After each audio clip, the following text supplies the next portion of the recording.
ಗುರು imagine ಮಾಡ್ಕೊಳ್ಳಿ, ನೀವು airport ಒಳಗಡೆ ಮಸಾಲಾ ಪ್ಯಾಕೆಟ್ಸ್ನ ತೊಗೊಂಡು ಎಂಟ್ರಿ ಕೊಡ್ತೀರಾ. ಸೊ ಹೊರಗಡೆ ಬರಬೇಕಾದ್ರೆ ಪಾಬ್ಲೋ ಎಸ್ಕೋಬಾರ್ ಲೈಟ್ ಎಡಿಷನ್ ಆಗಿ ಬರ್ತೀರಾ. ಏನು ಅರ್ಥವೇ ಆಗ್ತಿಲ್ವೇ ಈ ಕೇಸು? ಸೊ ಏನಪ್ಪ ಈಗ ಹೇಳ್ತಾ ಇದ್ದಾನೆ ಅಂತ ಯೋಚನೆ ಮಾಡ್ತಿದ್ದೀರಾ. ಒಬ್ಬ ಬಿಸ್ನೆಸ್ ಮ್ಯಾನು ಏರ್ಪೋರ್ಟ್ಗೆ ಎಂಟ್ರಿ ಕೊಡ್ತಾರೆ. ಅವ್ನ ಲಗೇಜಲ್ಲಿ ಏನಿರುತ್ತಪ್ಪ ಅಂತಂದರೆ ನಾರ್ಮಲ್ ಕಿಚನ್ ಸ್ಟಫ್, ನಾರ್ಮಲ್ ಆ ಮಸಾಲ ಈ ಮಸಾಲ ಗರಂ ಮಸಾಲ ಅದು ಇದು ಅಂತ ಕಿಚನ್ ಸ್ಟಫ್ನ ತೊಗೊಂಡೋಗಿರ್ತಾನೆ.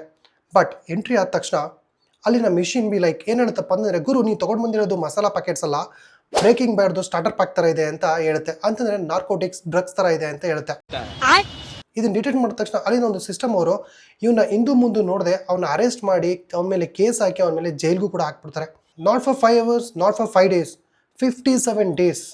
ಸೊ ಪಾಪ ಆ ಬಿಸ್ನೆಸ್ ಮ್ಯಾನು 57 days ಆ ಜೈಲಲ್ಲಿ ಕೊಳೆಯೋ ಥರ ಮಾಡ್ತಾರೆ. ಇಟ್ಸ್ ಜಸ್ಟ್ ಬಿಕಾಸ್ ಆ ಸಿಸ್ಟಮು ಗರಂ ಮಸಾಲನ ಅಥವಾ ಇದು ನಾರ್ಕೋಟಿಕ್ ಡ್ರಗ್ಸ್ ಅನ್ನೋದನ್ನ ಡಿಫ್ರೆನ್ಶಿಯೇಟ್ ಮಾಡೋಕ್ಕೆ ಫೇಲ್ ಆಗುತ್ತೆ. ದ ವರ್ಸ್ಟ್ ಪಾರ್ಟ್ ಏನಪ್ಪ ಅಂದರೆ, ಇದನ್ನು ಕಂಡುಹಿಡಿಯೋಕ್ಕೆ ಸಿಸ್ಟಮ್ ಟುಕ್ ವೀಕ್ಸ್.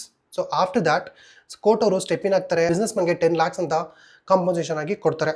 ನಿಮ್ಗೇನಾದರೂ ಇದೇ ಥರ ಏರ್ಪೋರ್ಟಲ್ಲಿ ಡಿಫ್ರೆಂಟ್ ಆಗಿ ಎಕ್ಸ್ಪೀರಿಯನ್ಸ್ ಆಗಿದ್ರೆ ದಯವಿಟ್ಟು ಕಮೆಂಟ್ ಬಾಕ್ಸಲ್ಲಿ ತಿಳಿಸಿ, ಬೇರೆಯವ್ರಿಗೂ ತಿಳಿಲಿ.